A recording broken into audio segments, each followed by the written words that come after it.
Hello everyone, this is Chris Trevino again, and I am going to show you how to use and navigate the user control panel for the PBX that's in place for your site.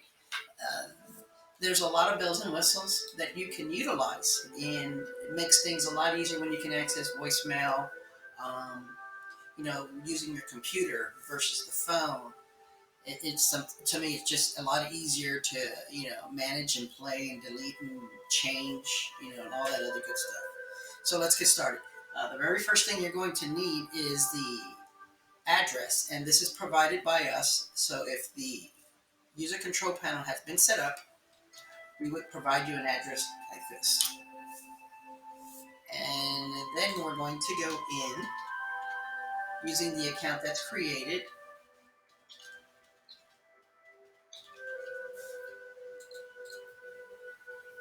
And this is what I would call your dashboard.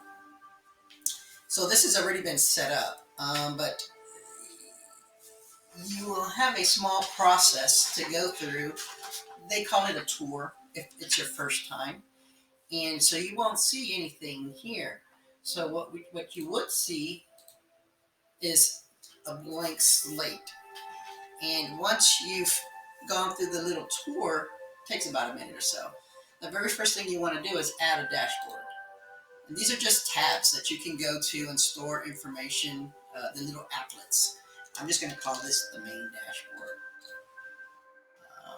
Now, what I want to do is, now you see there's a tab here that says main. So now what I want to do is, I want to add an applet or a widget.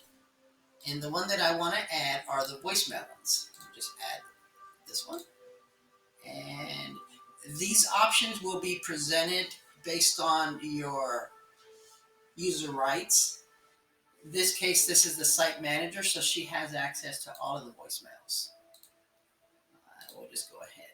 So when you click on the plus sign, these are the available widgets, and these are the sidebar widgets if you want. The most important one are the voicemails.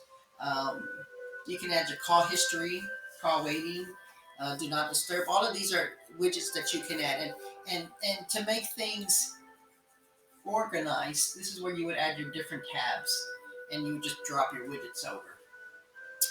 Okay, so and you can drag and drop. You can expand as needed. And in these locations, in each individual widget, you can change your voicemail. This is really useful when you have a WAV file that you've created, a professional, nice sounding WAV file. You just want to drag and drop. So to change the voicemail message for any one of these extensions, you would just go into your little gear icon here and go into the greeting.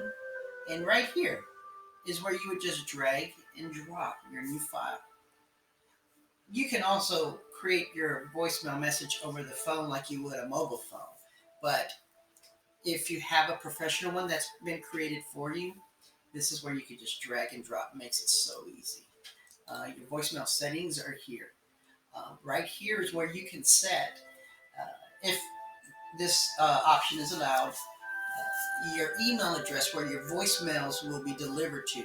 Now, the voicemails are delivered in an email and it's attached as a WAV file. But when you delete your voicemail from your email box, it's not deleting it from the PBX. It's just deleting it from your email box. So right now, extension 101 does not send the voicemail to someone. I don't think this one's going to do it either. Yep, it doesn't do it either.